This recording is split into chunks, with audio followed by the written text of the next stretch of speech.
Hi guys, today I'm going to be altering this heavy leather biker jacket. My client loves this jacket. He's had it for a while, but he's lost quite a bit of weight. He doesn't want to get rid of it because it's got all the right pockets in all the right places for everything he needs to carry with him.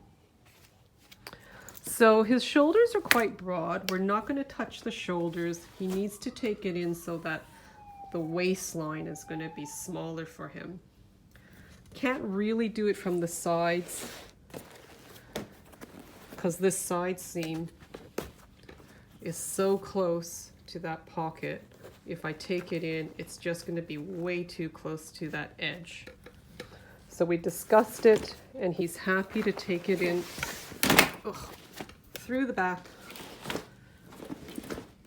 I've marked on the back how much he needs taken out. So it's quite a bit across the back here. It's a good 6 inches he needs taken away. So he does know when I make a seam through that center back, it's going to bring the sides in from the side around to the back. It still looks pretty good. He's happy with that. When I make this center seam here, that's going to come up to a bit of a point at the yoke. So I'm going to have to lower this down to make it flat.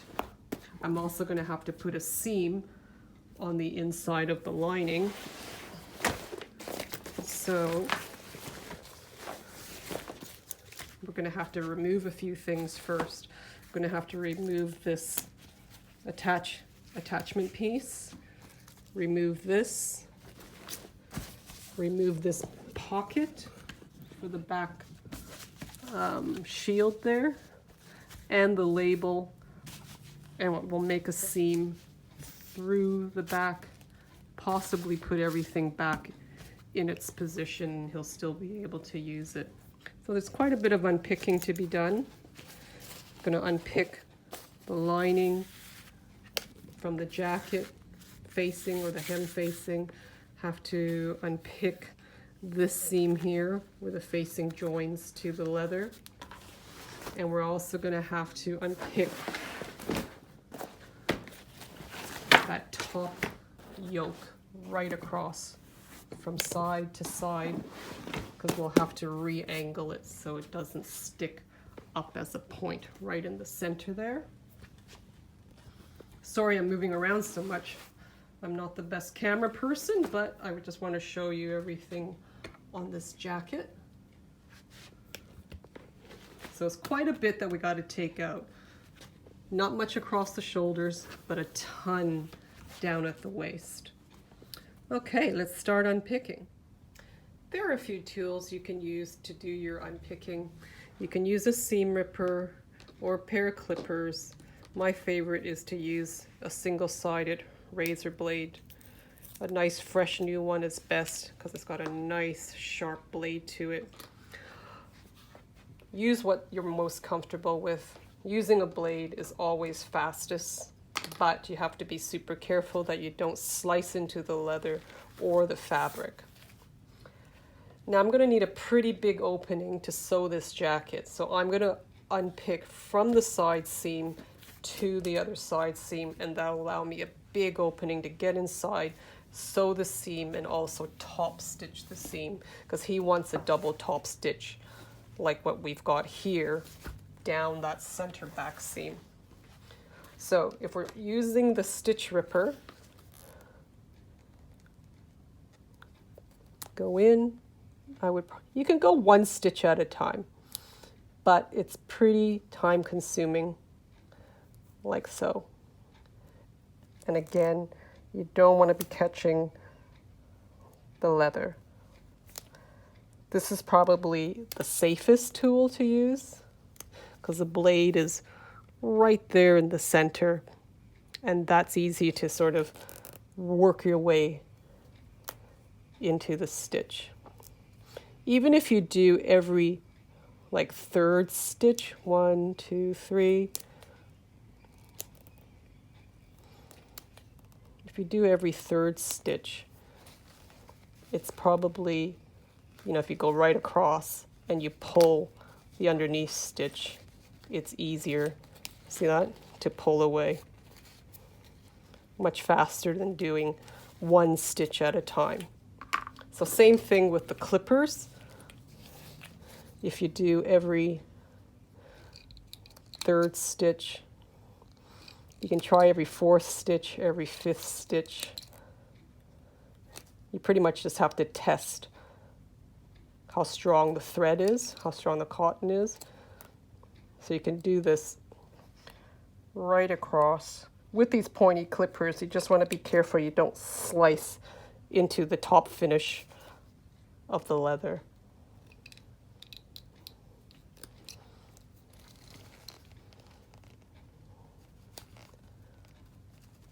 Or slice the fabric either.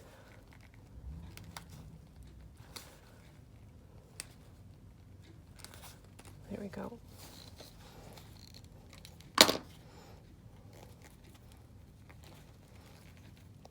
Every fourth stitch might be pushing it, but you get the gist of it. You don't have to unpick every single stitch because you can just pull it from the underside. Just do a couple more. I'll do every third stitch again.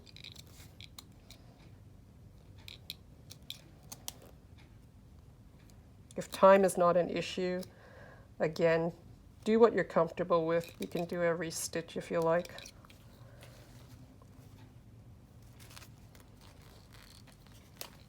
And then it just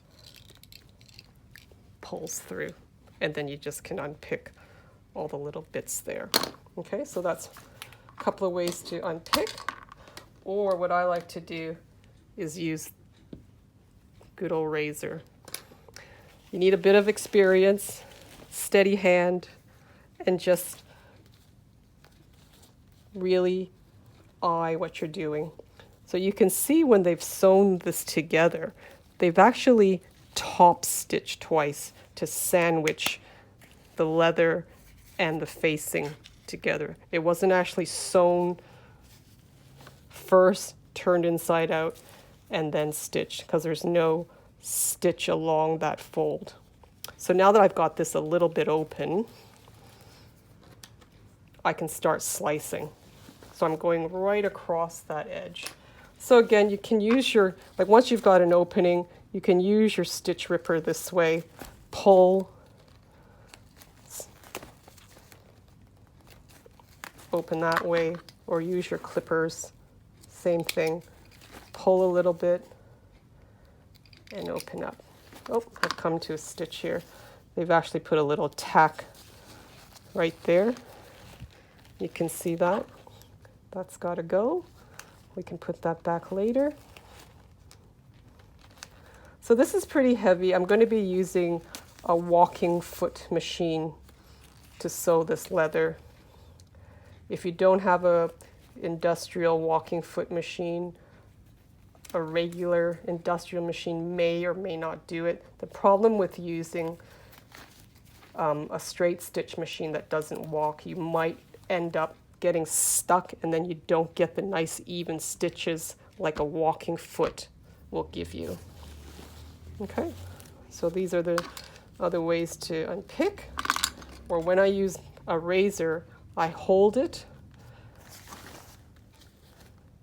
on the edge, on the safety side, and I'm using that corner and that little bit of blade to just touch the stitches, just touch the cotton. So I'm not slicing the fabric and I'm not slicing the leather. So if you use both hands to pull apart, I'm just touching. So you only need to touch it, and as you're pulling, the stitches will come apart.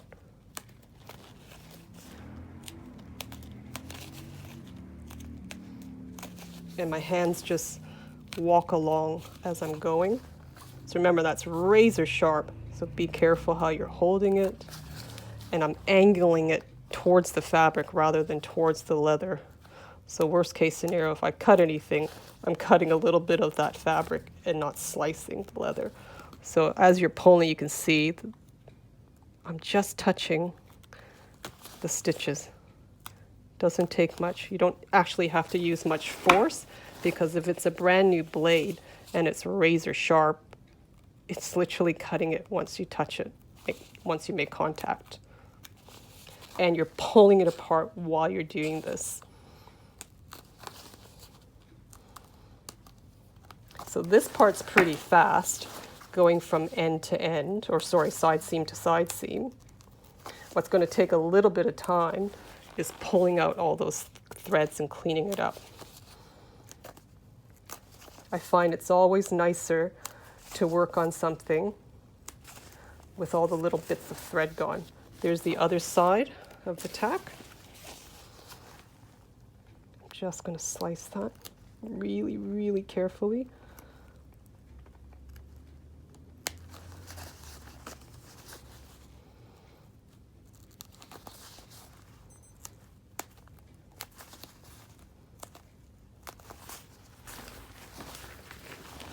Almost at the side.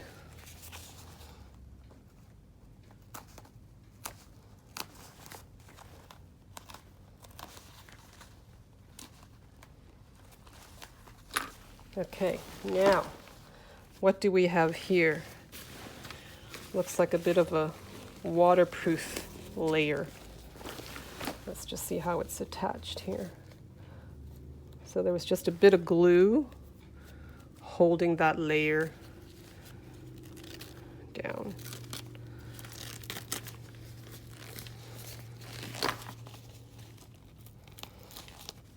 Gently peel anything you've got with leather. You just don't want to use a lot of force and accidentally rip something apart.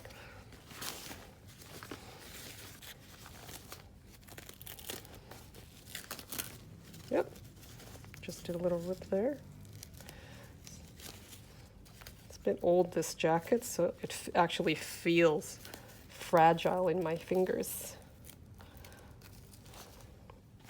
Okay, so see how that's open. There's little bits that are sewn from this layer here to that layer, keeping it all together. So what this is here, it's actually holding, this is a little ventilation opening there, so you can ride with this open and get some airflow happening. So underneath here, between the lining and this, is that.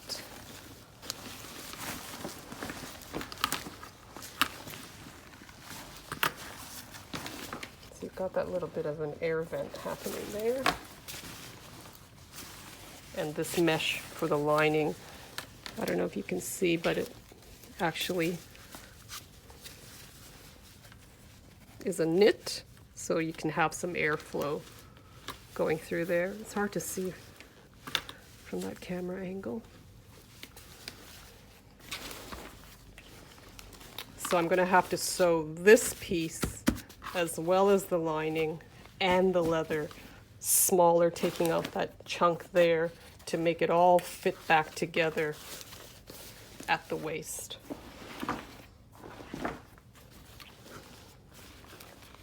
In the meantime, I have to unpick these joins here, because that's just holding that layer together to that layer, so it's not all floppy. So again, I'm just going to use my razor, just undoing the stitches.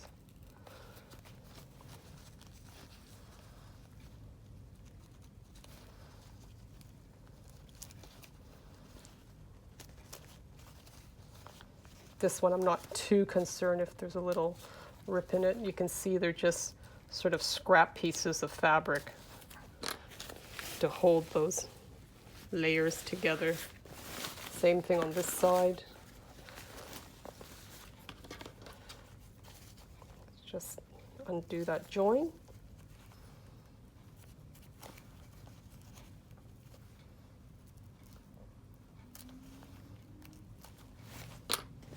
Okay, so you've got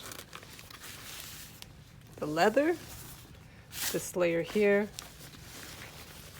that has the air vent fabric there, and it's got another layer of air vent there. And then again, your lining is a knit. So there'll be some airflow happening.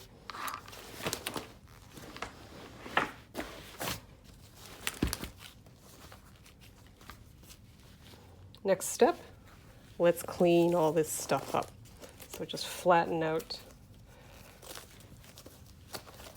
your seam allowance here. Sometimes there's glue or contact cement. You've got to be really careful and just slowly peel that flat.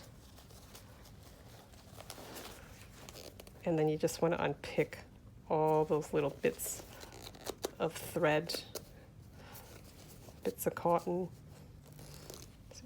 so that you've got a clean slate to work with. So even though I've razored it, if you're lucky, it'll come off as a solid length of thread. And then you've just got little bits and pieces to unpick. Okay, so I'm going to go ahead and clean all this up first. So I've unpicked the hem. I've got a nice big opening to work with. I've cleaned off all the little bits of thread, but now we also have to turn it around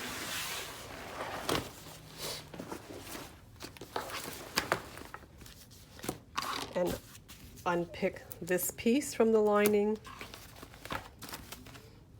unpick this join between the lining and the facing of the hem. We have to remove this pocket here.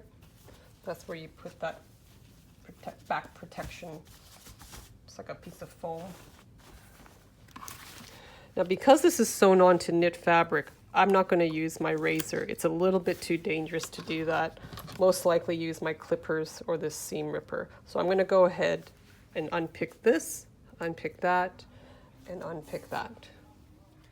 I've now finished unpicking the pieces from this back lining. So again, I took off the pocket, that little tab, and that flap with the zipper, and I've opened up between the lining and the bottom hem facing. I've also drawn a chalk line down the center of this lining. We'll deal with that in a sec. So let's flip it back to the leather side.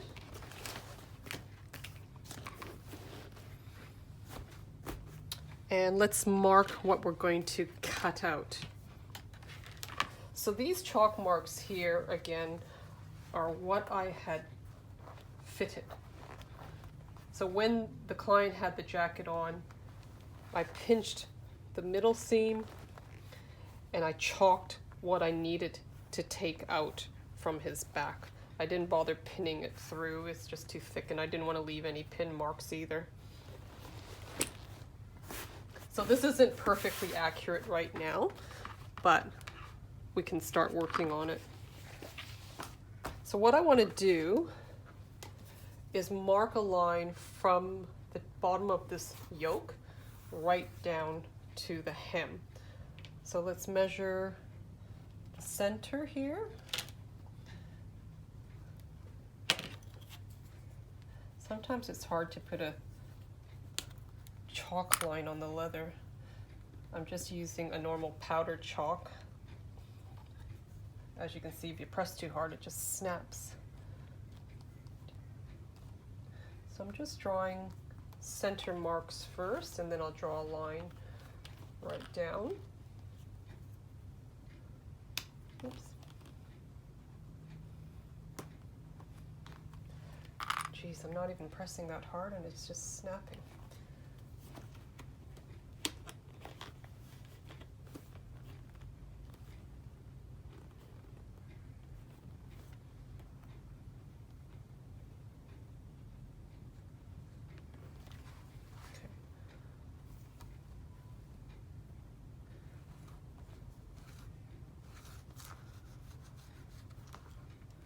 I want to get that center line so you can see what I'm doing.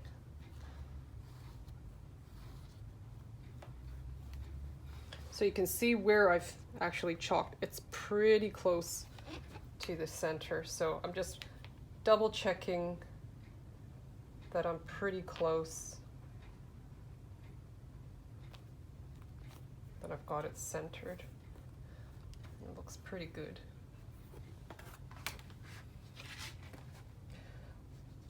So what I'm chalking here is what I've pinched. And that's basically going to be the seam line. I'm just going to use a French curve now to get a bit better smooth line where my marks are.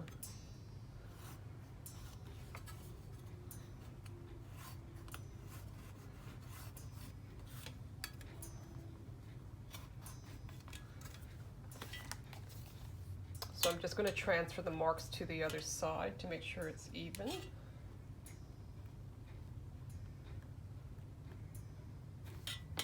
So whatever this is, I'm putting that amount on that side.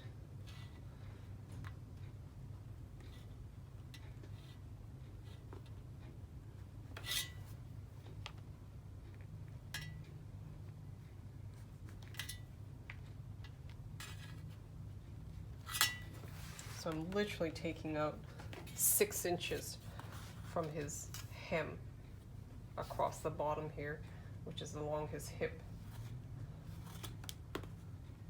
And now I'm just joining up the marks I just made.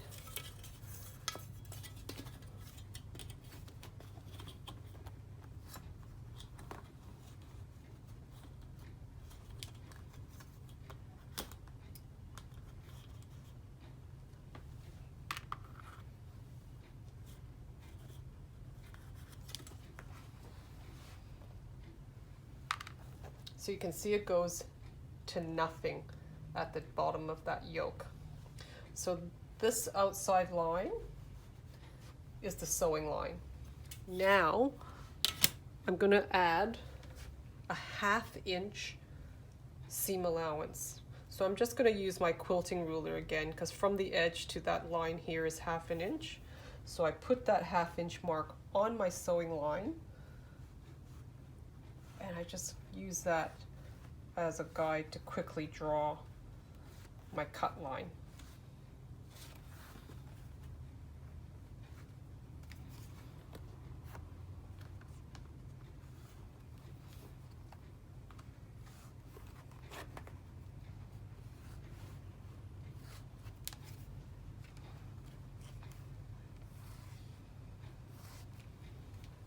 I'm doing it this way rather than trying to mark on the inside of the leather.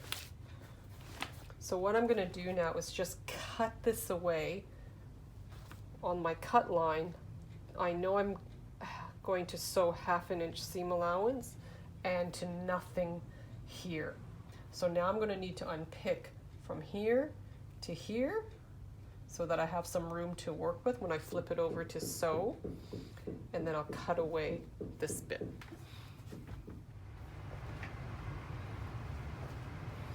Okay, so this top seam is unpicked. I unpicked a little bit wider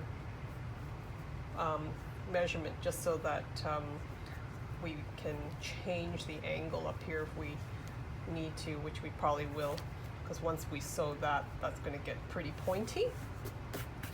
So I've also unpicked a little bit more of the top stitching. There's where I've stopped there, but the top stitching I've unpicked back here a bit. Okay, so now the next thing I'm going to do is cut the leather. So center line, your next lines are your cut line, because that's your seam line. So I've got a 1/2 inch seam allowance. And I want to keep this piece that I'm cutting as one solid piece, because I'm going to use this as a pattern for the lining.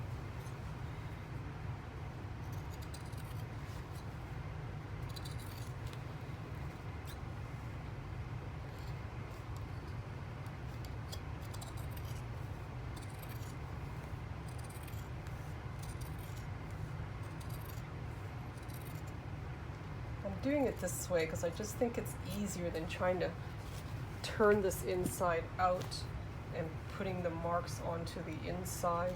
I'm just going to clip that center there. I'm just going to clip that a little bit. I know when I'm sewing that I'm going from 1/2 inch seam to nothing right there before the start of the seam allowance there. Okay, so now I've got this as a pattern piece, knowing that it'll be a 1/2 inch seam allowance for the lining as well. So let's flip this over. Now remember, this pattern piece goes right down to the bottom of the hem, so that means this has to be drawn right to the bottom of that facing. So I've got that center line, I've got this center line, I've got that center line, so I can just put that right on top, match that up. It looks a lot lower right now because remember, we only cut to the bottom of the shoulder yoke on the leather side. So I'm just tracing this. Let's use a different chalk.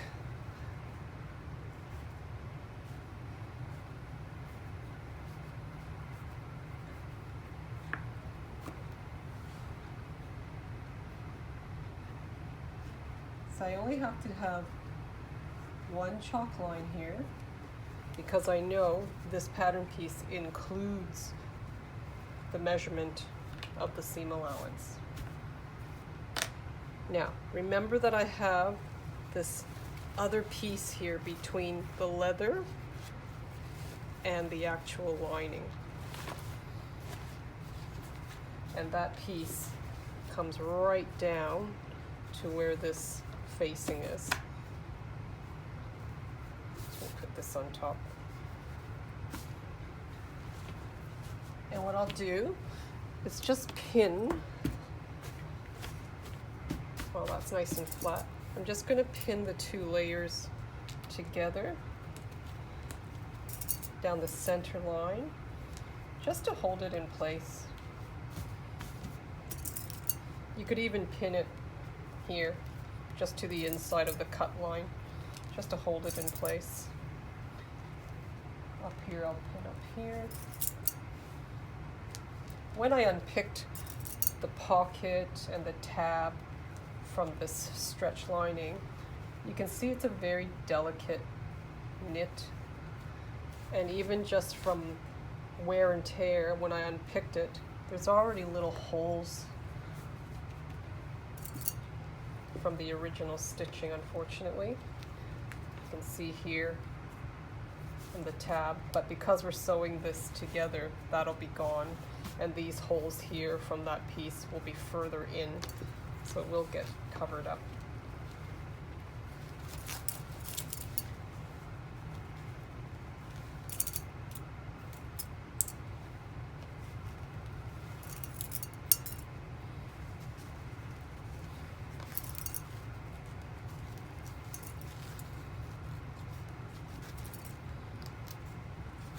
So now I've pinned those 2 layers together. I'm just checking it's all flat in there. I don't have any pleats that I've, accidentally caught in the 2 layers. And because we're going to cut this together, I want to make sure I'm not cutting any more of the leather, and also across the back of this jacket, there's actually a piece of elastic that goes from side to side. Because you've got an action back gusset here, it keeps those 2 seams taut on the inside, but the elastic allows it to open out for movement and then brings it back when you're resting.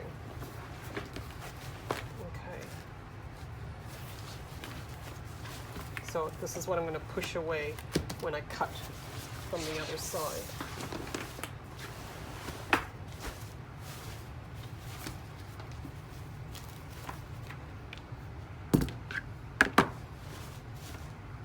cutting right on this line. That's what I traced. Just going to make another solid, make this line solid.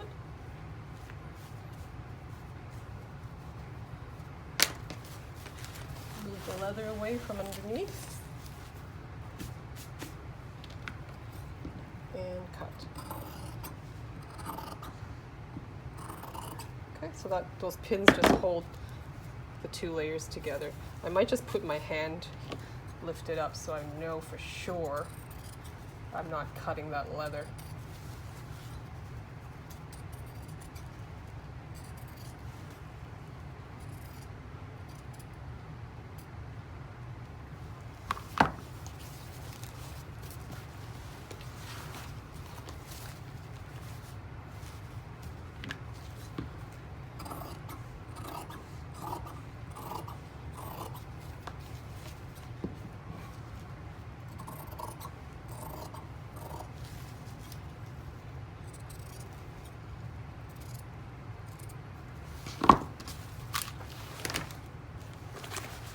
So all three layers are cut. You're probably saying to yourself, why didn't I just cut all three layers together? You just have a bit more control this way. Trying to get the leather plus these three nice and flat is a little bit difficult, and why chance it? Okay, so now we're going to sew that 1/2 inch seam for the lining and this piece after we do the leather, because right now with this open, it's really easy to sew this leather piece. So I'm just going to draw the seam allowance just so that you can see it. I can also follow the marks on the sewing machine, but just so you can see what I'm doing. Again, I'm going to use the quilting ruler and just put it on the 1/2 inch mark, and with a sharp chalk draw the seam allowance.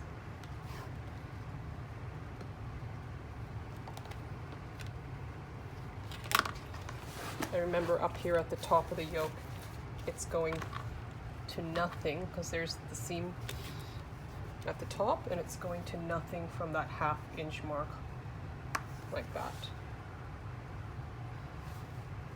Okay. So we're going to sew this seam, and then we're going to also top stitch it. Next, we're going to sew the back leather pieces together. I've just put in a couple little pins close to the bottom where there was that extra seam, just to hold it in place. I'm going to start at the top, follow my chalk marks, and I'm going to turn on my walking foot machine, so it's going to make a little bit of noise.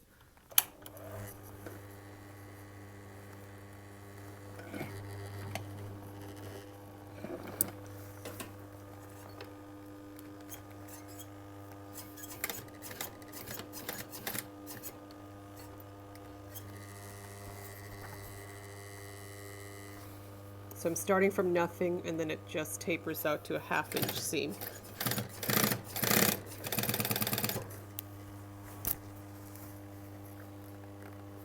And again, we're doing that 1/2 inch seam.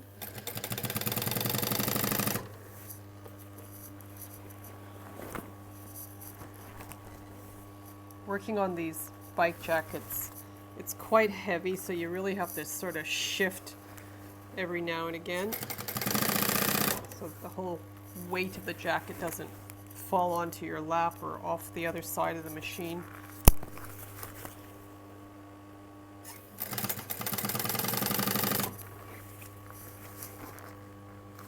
And just holding and keeping those edges even. You can see I'm coming close to that seam, and I really have to stretch that top a little bit to make it match. I'm going to take out these pins now, and I'm just going to force it to match.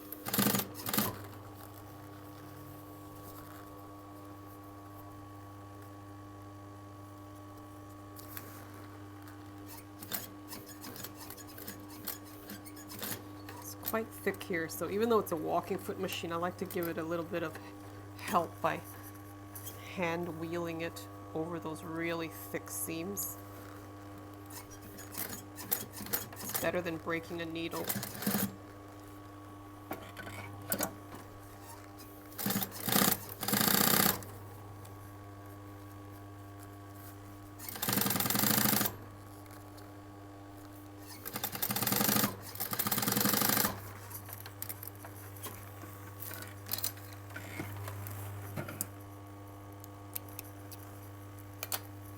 Then we're going to do top stitch. So we sewn that seam at the back. You can see right away it goes into this point. So when we sew that back to the yoke, we're going to have to smooth that out a bit. But for now we want to do a double top stitch, so an edge stitch and then another stitch beside it down the seam.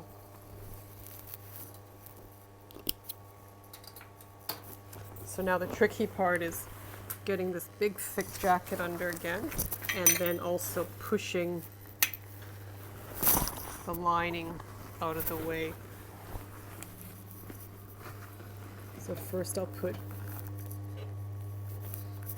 like to put my feed dogs down when I pull the leather through. And as you can see, it's really bulky. Get that elastic also out of the way. And I'm pushing my seams towards the left on the underside to start my edge stitch first along the fold of the leather, or sorry, along the seam of the leather. And I'm making sure I'm not catching anything underneath. Just push this arm out of the way.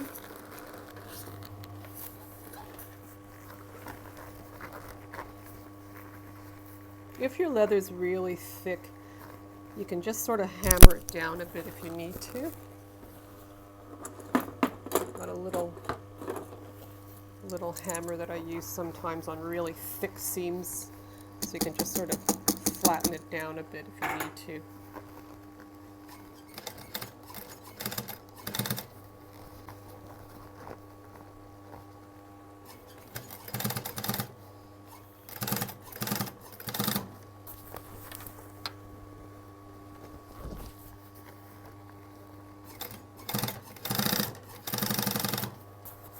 I just do a little bit at a time.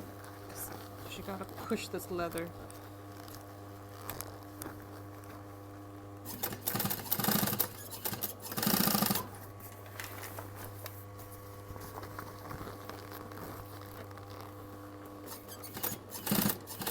And as I'm stitching, I'm pulling that seam so that it's flat, and I'm pushing all that leather underneath to one side.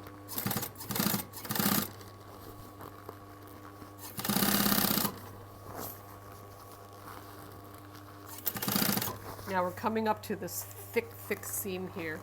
On the underside you can see there's quite a few layers. So you can hammer this down a little bit, and you can even trim off some of this extra leather on the seams here. I don't want to do it right now. I think I can get through it. Just use a little bit bigger hammer.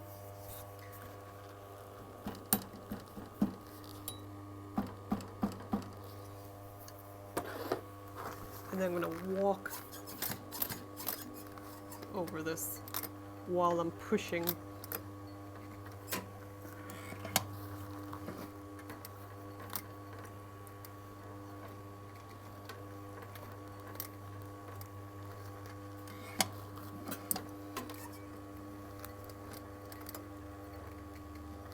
There definitely are machines that will do heavier leathers. The machine I'm using, I do leather clothing as well. I don't get a lot of these bike jackets except to replace zippers, but it'll still sew it even over that big thick lump. Oops.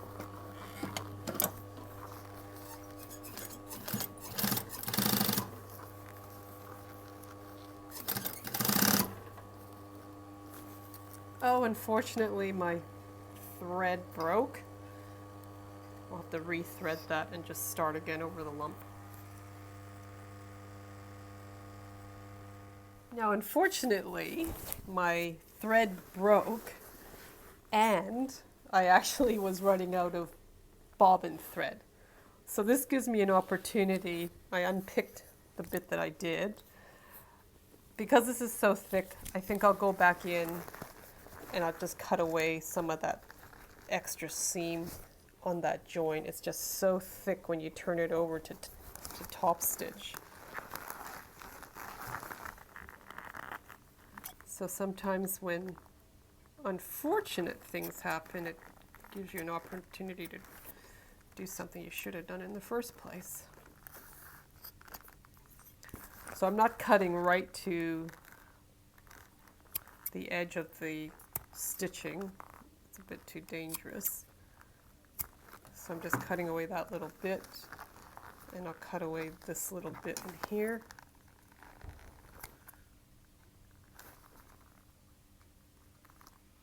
It's a bit thick.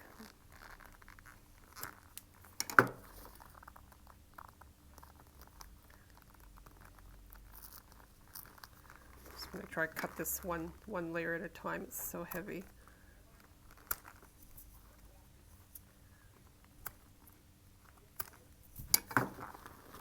So now I've gotten rid of literally 4 layers there. It's still heavy where it's sewn together. While it's out of the machine, I'll just give this another little bit of a whack.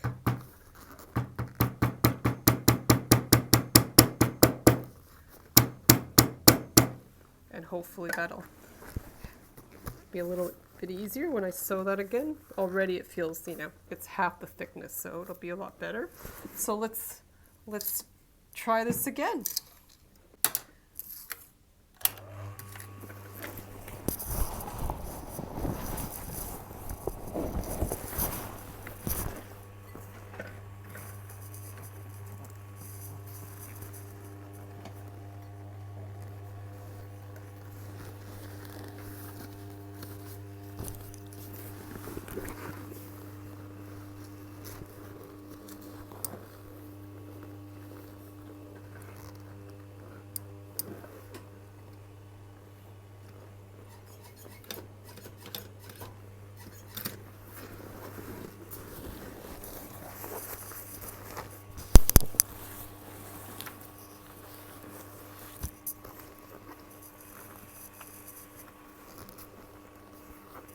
Okay, so push all the seams to one side, making sure nothing's being caught underneath.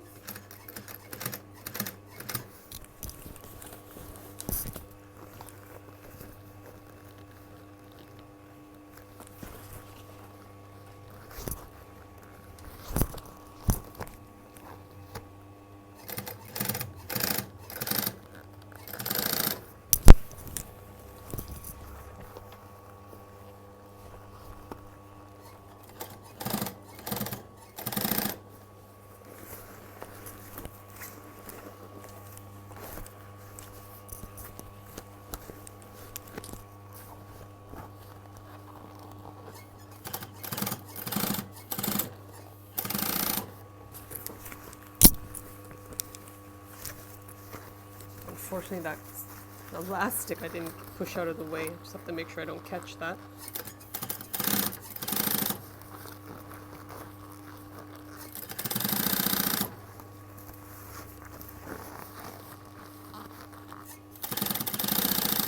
Coming up to the seam again.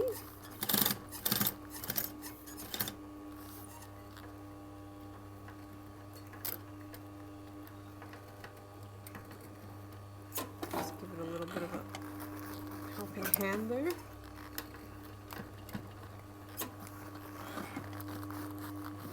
It's still really thick. Sometimes the needle just doesn't want to go in straight. There we go.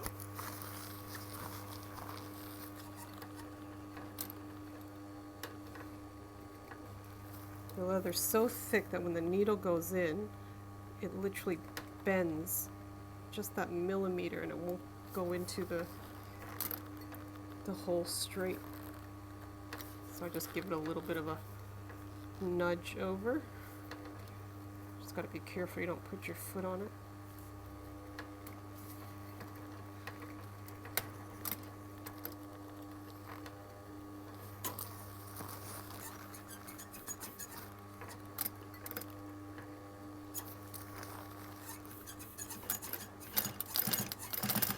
So even cutting out those little bits of leather from the seam, it's still a really tough leather to sew over.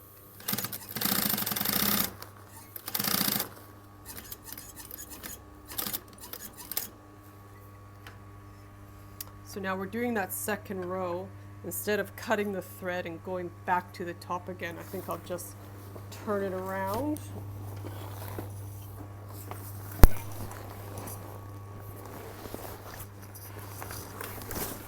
And sew from this end.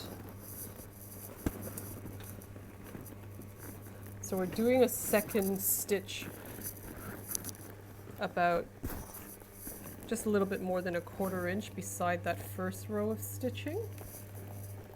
So don't cut anything.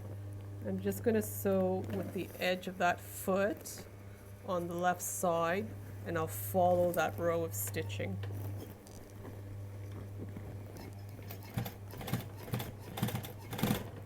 And again, just make sure there's nothing underneath that you're catching.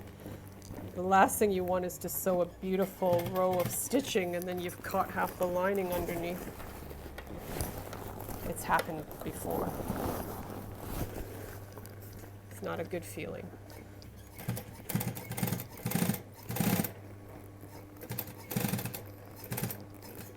Okay, coming up to this thick part again.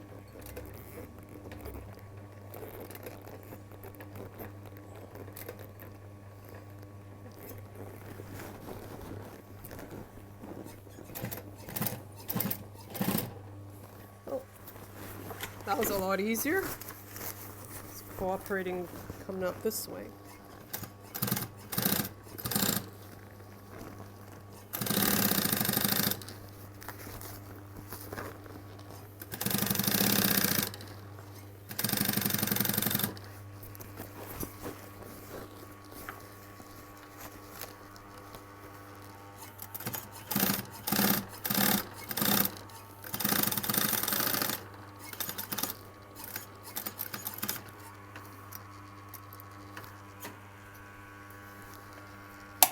Turn that off. And now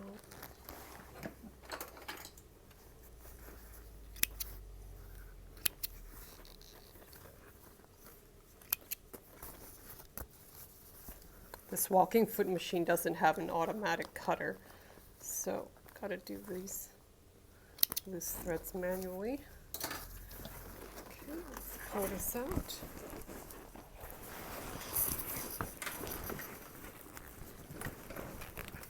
So you've got a double row of stitching now. That's not quite perfect there, where that matches up. It was quite thick and difficult to do. I'll live with that. So as I pointed out earlier, this comes right up to a point.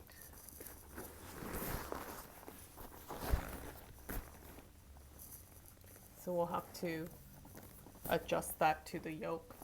I mentioned earlier, because we've sewn these back pieces on quite an angle, it changes the shape of this top part here. Originally it was a shallower, smooth, rounded shape. This is quite pointy, so we can't just sew this back together with that shape because it'll create a pointy back that'll stick out like a beak. So we would need to adjust where we're going to sew this seam back. So it's going to come down a little bit, about 2 centimeters.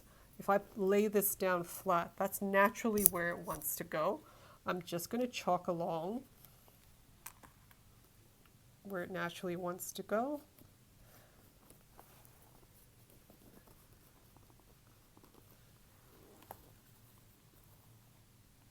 Okay, so that line has come down about 2 centimeters, and it's just going back to its original seam there and on this side. And then I'm just going to draw a 1/2 inch seam allowance on top of that.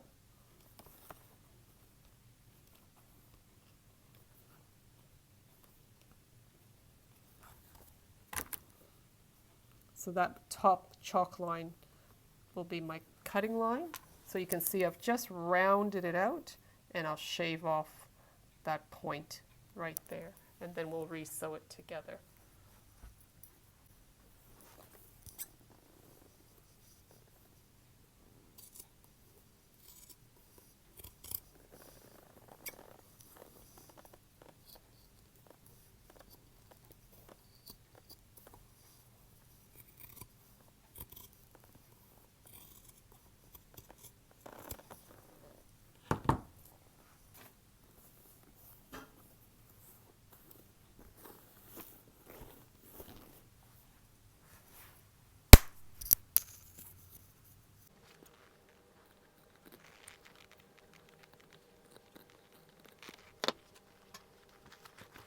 Okay, I'm back at the machine. I've just pinned that seam together at the yoke. You'll notice that I don't have the edges of the leather matching because they've actually done a smaller seam for the top and a 1/2 inch for the bottom. So let's turn on the machine and we'll go back in and re-sew the seam together.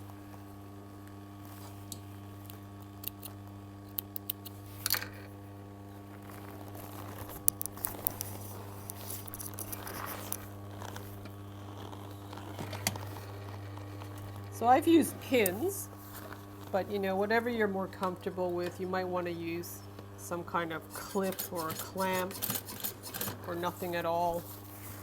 But because it's a curve, I just want to make sure I get that stretched and spread out evenly.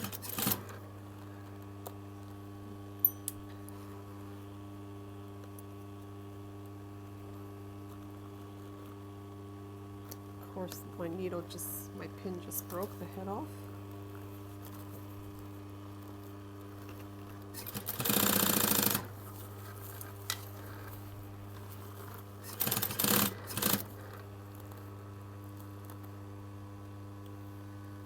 That's the problem with putting pins in thick leather.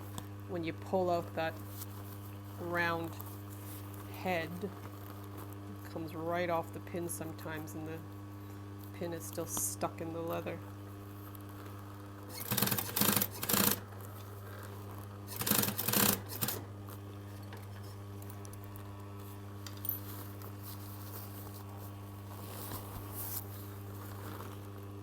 Always try to keep your needle of the machine in the leather before you lift the presser foot or pivot. It's out. The weight of the leather is going to shift it really easily.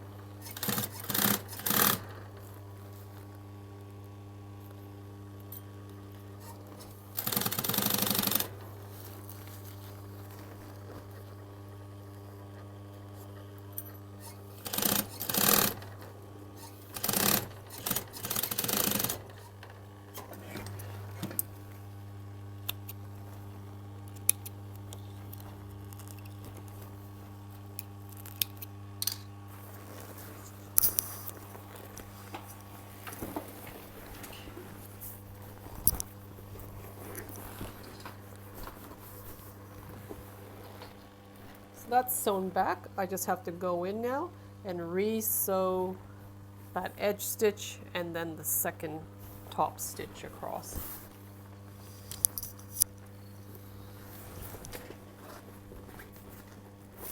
With that lining split open underneath, it's so much easier to work with, knowing that I can push it away and I'm not going to catch it. So I'm just checking I'm not catching the lining or those couple of elastic strips underneath.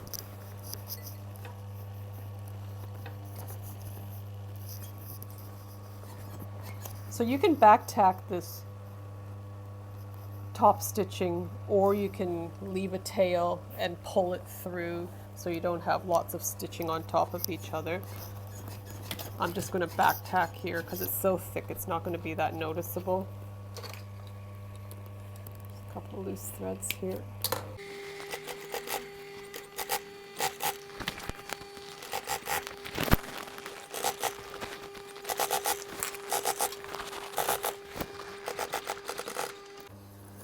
So I'm not going to cut my threads, I'll just go back and do that second row. Get my lining out of the way, the elastic again.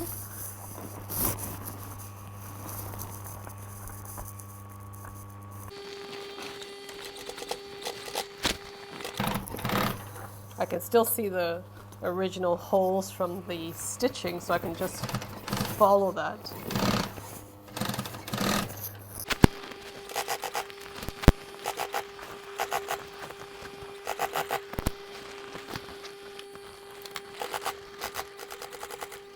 And just try and make sure you stitch right on top of the original stitching.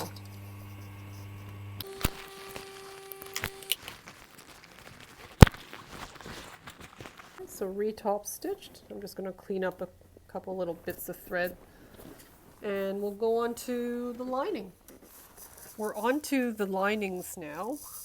So we've got that big open cut at the back for this knit layer, and then this other, I guess it's windproof layer. So this one, we're just going to sew a seam down here. I'm not even going to bother pressing it. I'm a little bit afraid of melting whatever this coating is. So I might just start from the bottom. Might be a bit easier that way. So again, we're doing a 1/2 inch seam, and I'll just follow the guidelines on the plate. I'm hoping this sews without needing a Teflon foot because it's got like a rubbery coating to it.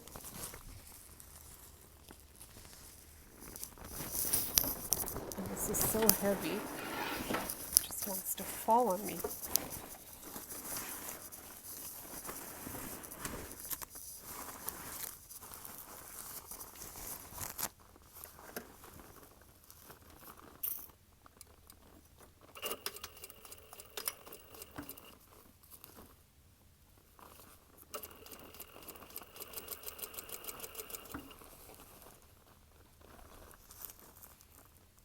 Kind of wants to scrunch a little, so I'm just going to give it a helping hand by tugging the back of it.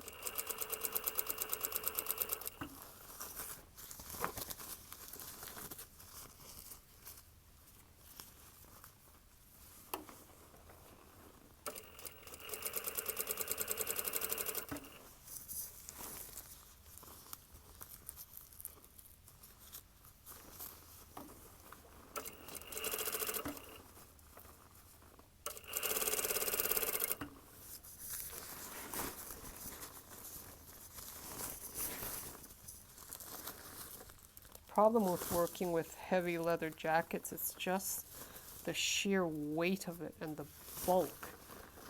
Trying to get it under the machine and around the machine.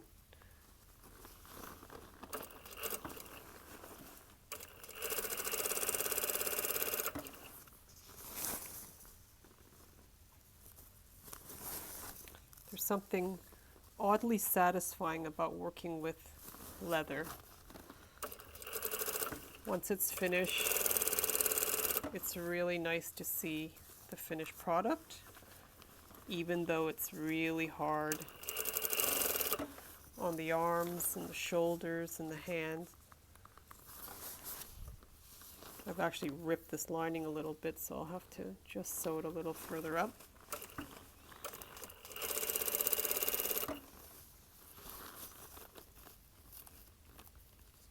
So we're just going to sew it straight up like a dart.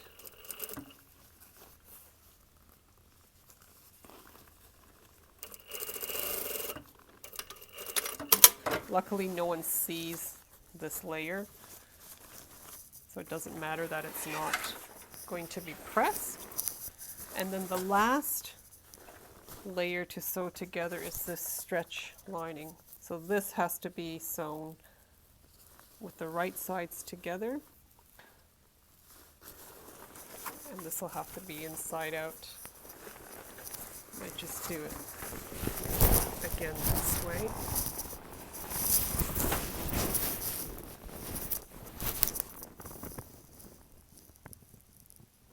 I'll just put a couple of pins at the top there.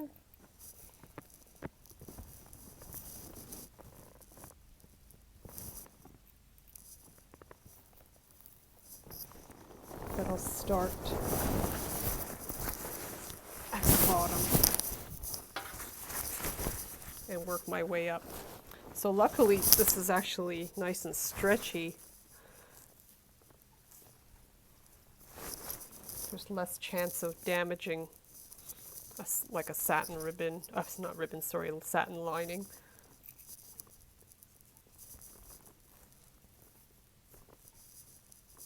Just going to pin it together because it's inside out. Might be a little bit harder to maneuver.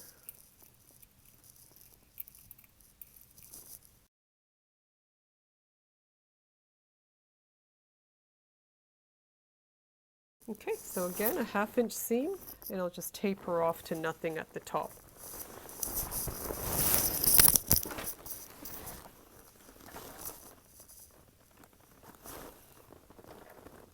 Again, let's hope this doesn't skip.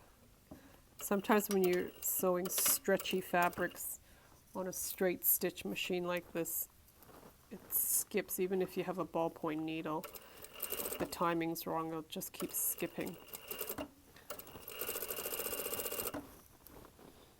And looks like luck is on our side. It's not skipping.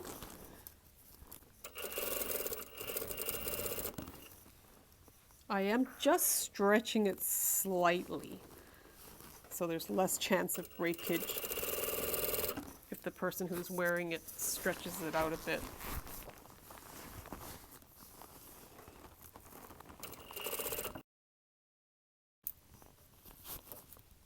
Technically, it would be safer if I actually sewed this seam with a 4-thread overlocker. It would allow it to stretch a bit more, but I think we'll be okay with this.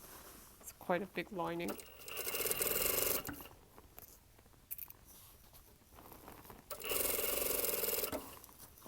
There's the point there, so I'm just going to taper off to nothing, like a dart. So when you're sewing a dart, you really don't have to back tack. If you just tail off like that and leave about 1 inch, there's no actual stress on that point, so it's not going to unravel.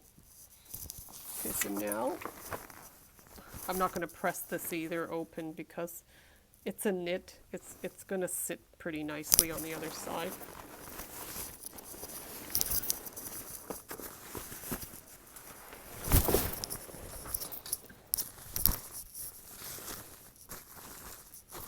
So you can see where I had chalked that center line. There's my seam. It continues on to that center bit. So now the tricky part is going to be sewing that pocket back onto this lining, the tab and that piece across here. That one won't be too bad, but it's getting up here and not catching the jacket, or just trying to work around the jacket. We should be okay because it's quite stretchy. I've left a really big opening, so I should be able to get all this under the machine without having to deal with this. So I'm just going to go over to the table and pin all the pieces onto my lining. Now the client's decided he doesn't need everything sewn back onto the lining, but I'm going to put this pocket back because it has to hide those little holes that were left when I unpicked it, that were already there. Only problem is where that pocket was sewn, where it was unpicked from stress and use, it's actually left little holes there too. So to get rid of it, what I'll do is I'll just flip it over and I'll just sew like a tiny little seam across from here to here so that it just looks like a little dart as well. Okay, so we'll just go over to the straight stitch and sew that pocket on. Let's get rid of these holes first. There they are there. I'll just turn this to the inside and sew a seam across.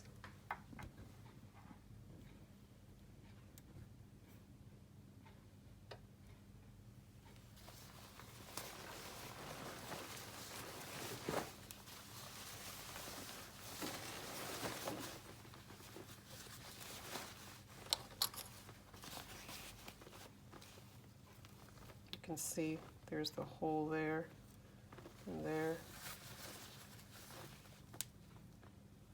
That's just from the back tacking of the piece onto this soft stretch fabric. So it's going to be from there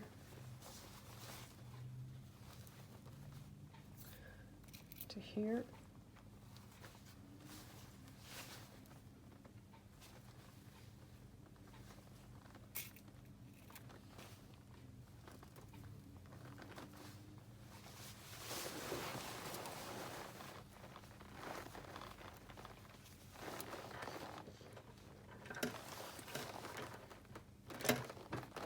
So we're just cheating a bit and making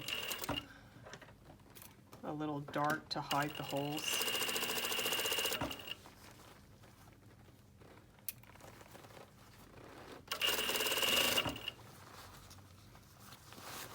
We can only do this because it's a stretch fabric. It won't pull on the leather jacket from the inside.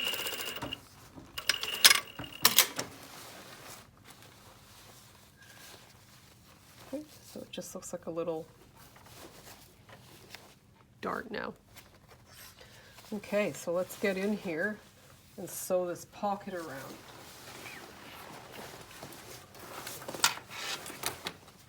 It's a little tricky, but luckily, like I said, we've got a big opening.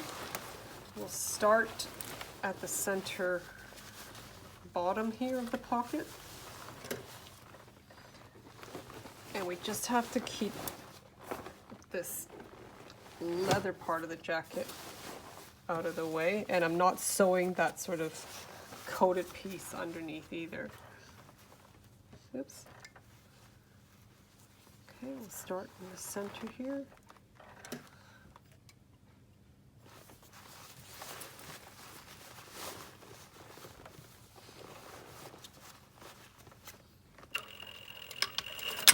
And I've pinned all around to help guide me. There's just no way I could put this on without pins.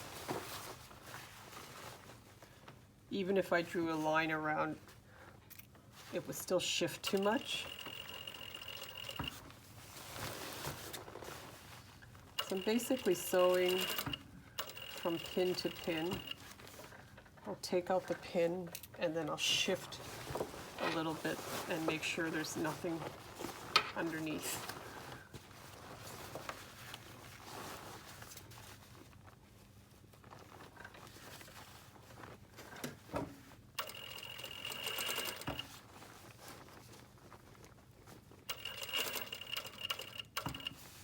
It really is a bit of a pain sewing with all this weight.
Unfortunately, I ended up catching something under there.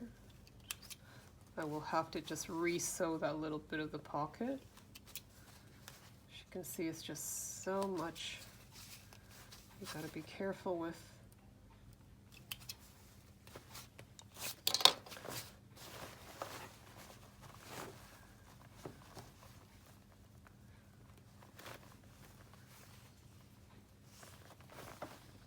And the pins are sliding out too. A really safe way you could do this is actually hand baste it onto the lining before machine sewing.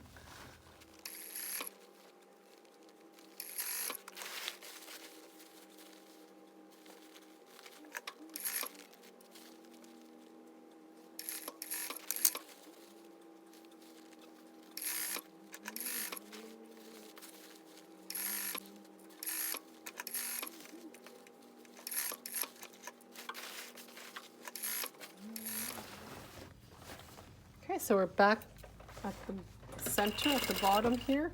I'm just going to go around again, just up to this mark where I actually caught the hem facing when I was sewing earlier.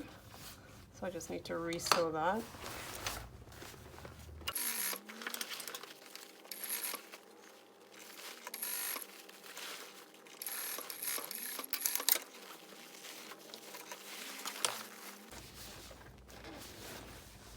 Okay, so that's sewn over the holes. A little bit crooked there. I might just redo that little corner there. That was hard right at the top. All in all, not bad.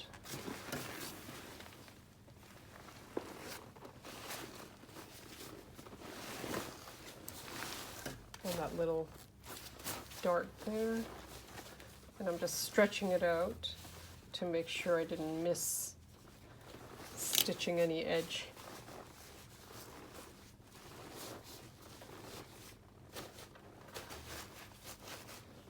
So the other thing I have to do is also join that bottom hem facing together too.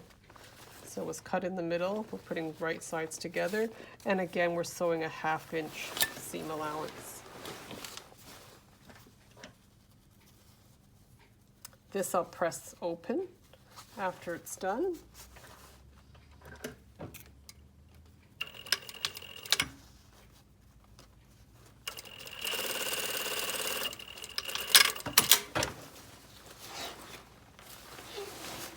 Okay, so I'll press this hem facing open. I'll join it to the bottom of that lining, and then we just have to close up the bottom. This is really thick here at the bottom hem as well. You can see how thick that is now that we've joined it and top stitched it. So I'm going to go in and just cut away again some of that excess leather. So the bottom hem facing has been sewn together, and I've pressed it flat and open, and I pressed the bottom edge up as well. So now we're just going to put this back together. Let's match the center seams. So when I match seams, I like to pin right through the seams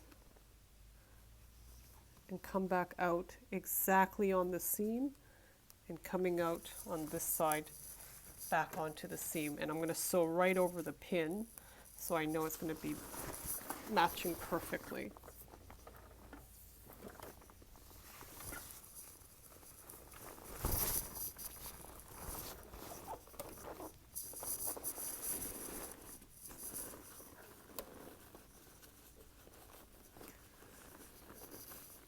Okay, let's start on top of the original stitching.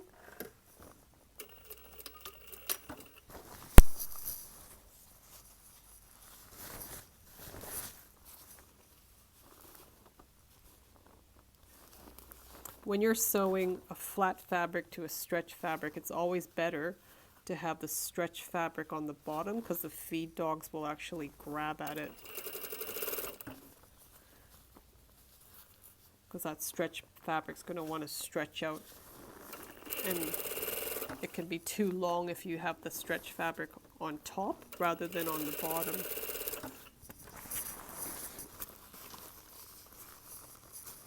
You can see if I hold it like this, it looks like this is way too wide for this piece, but we'll just have to sort of cheat and ease it in. So I'm stitching right over the pin, so that seam should match perfectly.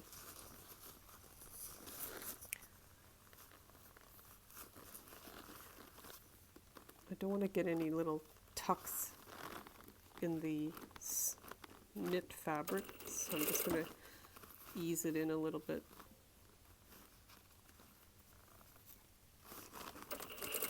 If you pull on the top layer while you're sewing, it'll actually grab the bottom layer and ease it in for you.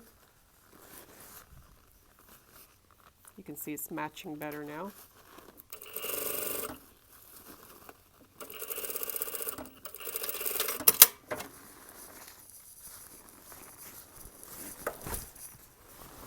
So even though I eased it in, there's no little tucks anywhere, little pleats. It's just fitting nicely, and the seams match pretty well there. Okay, so now back onto the table, and I'm going to have to use glue tape to glue all this down together, and then the last step will be to just stitch all the layers together. Okay, so we're just finishing off the hem. You can see here it's pretty thick. I've cut away some of the excess leather, and I've just hammered it down a little bit. But to help keep this down, what I'll do is I'll just use some double-sided tape along here. You can see originally I used a bit of glue.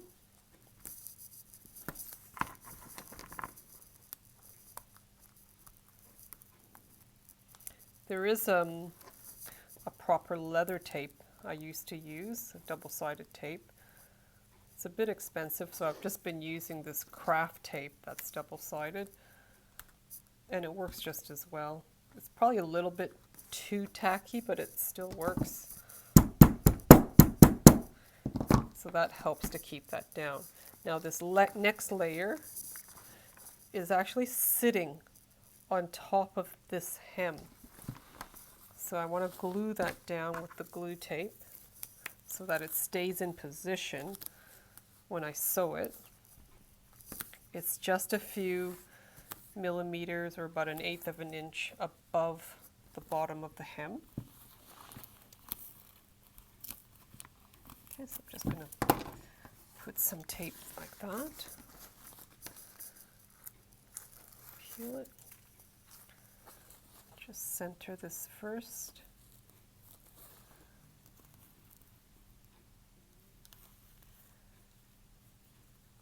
And I'm just putting it down just a little bit above the folded hem.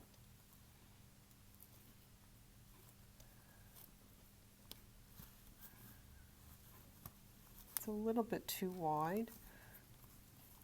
But again, we can get away with it because no one's going to see this layer.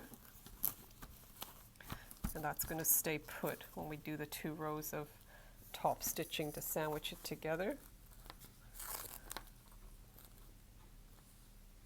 And the side, just a little bit above the hem.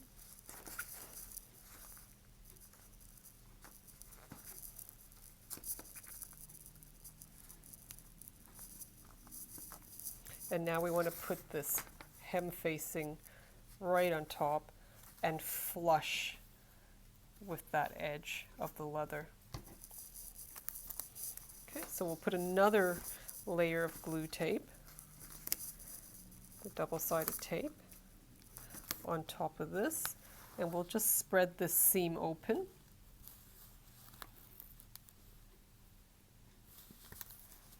Oops.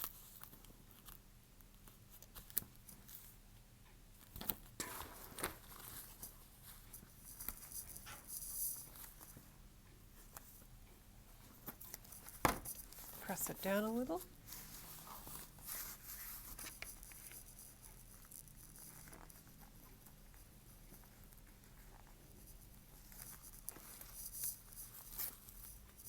You don't have to peel it all at once. You can do a little bit at a time, but I'm just doing this so that I can center that seam. And again, we want to be pretty flush, maybe just a hair up from the edge of that hem, because when we sew it, we want to catch right on the edge. We're going to be sewing from the top side, or the good side of the leather. Looks like I have to just ease that lining in a little bit. This is the beauty of having glue tape. You can just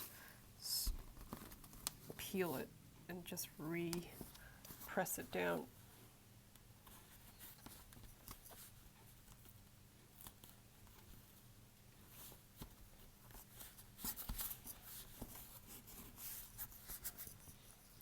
Do this side.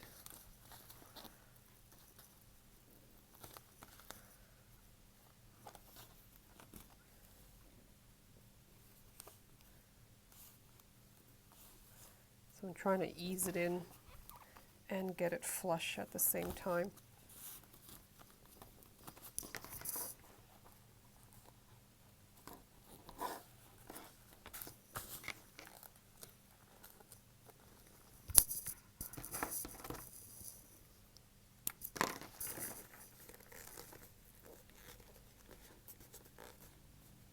It's pretty close. So when we sew it, we're going to be sewing it from this leather side, and we want to catch that little bit of lining, and that'll close it up. Our final step of this jacket alteration is to just close this back bottom hem. So we just glue tape that facing together to the lining. Let's turn on the machine, make some noise.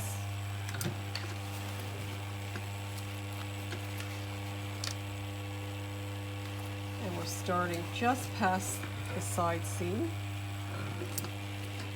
Get it right on top of the original stitching. And then just keep an eye on it that it's catching the lining, or the facing, I should say.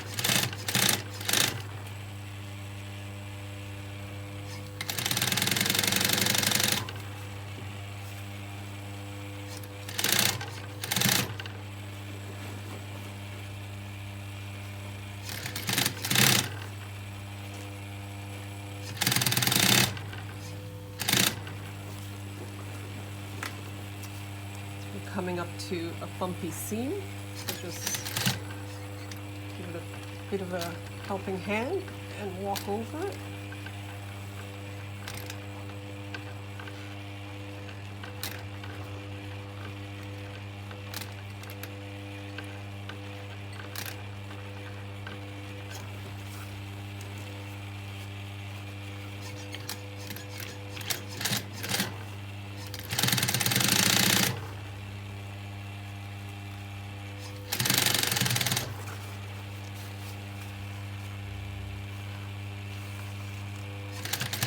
I'm trying to sew it right into the original stitch holes.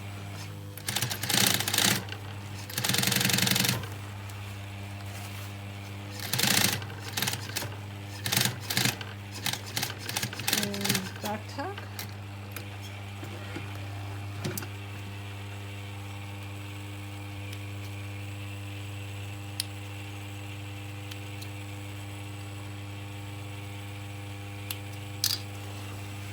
And let's do the second row of stitching. Again, try to get it right on top of the original holes.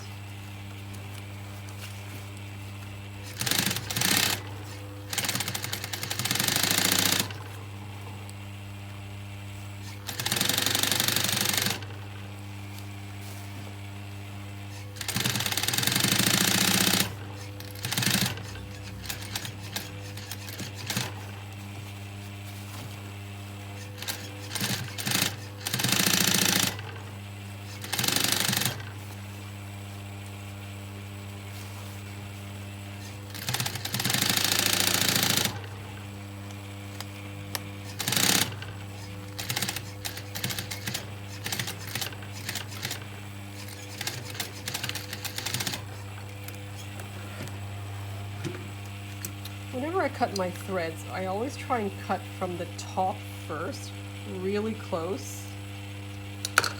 And then the bottom thread, if you just tug it a little, it'll pull the end of that top thread in. That way, whatever little bit of thread that's showing, it's on the underside rather than the top. And then any loose threads from the original stitching, just get rid of that.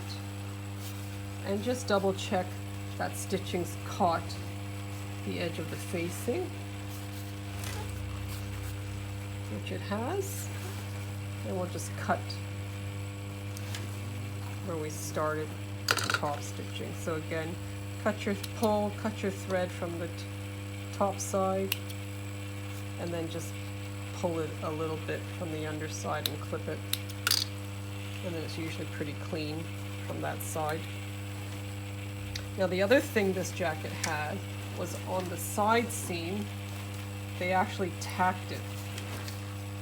You can see here, they tacked it on the side seam, and that's to keep this facing from falling.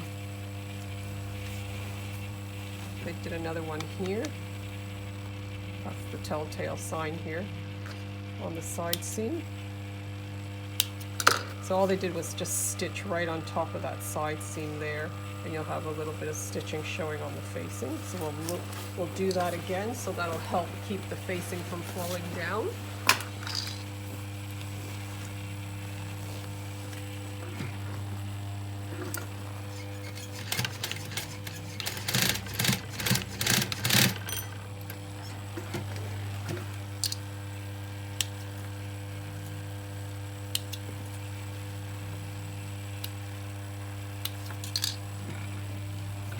And the other side.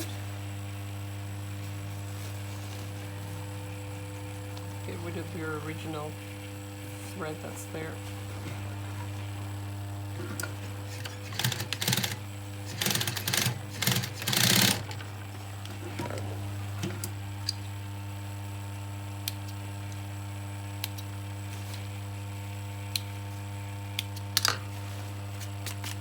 So that's what it looks like on the inside. That'll just hold the facing up.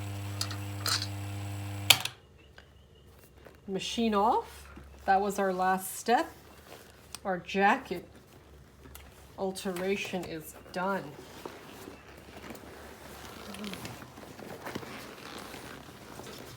Let's go over to the table and have a look. So just a final look at this jacket alteration. You can see at the top here, we've got a nice smooth curve. We got rid of the point. That sits pretty flat. And that center seam looks like it's just part of the style of the jacket.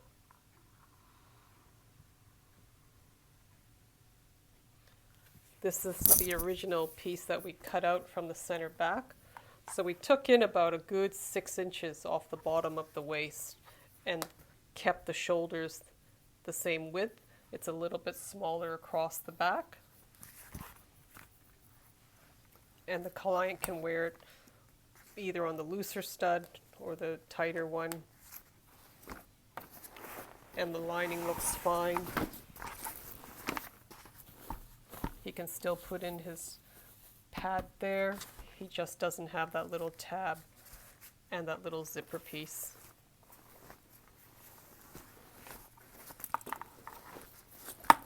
So if you found this video helpful, please give me a thumbs up and subscribe to my channel. Thanks for watching.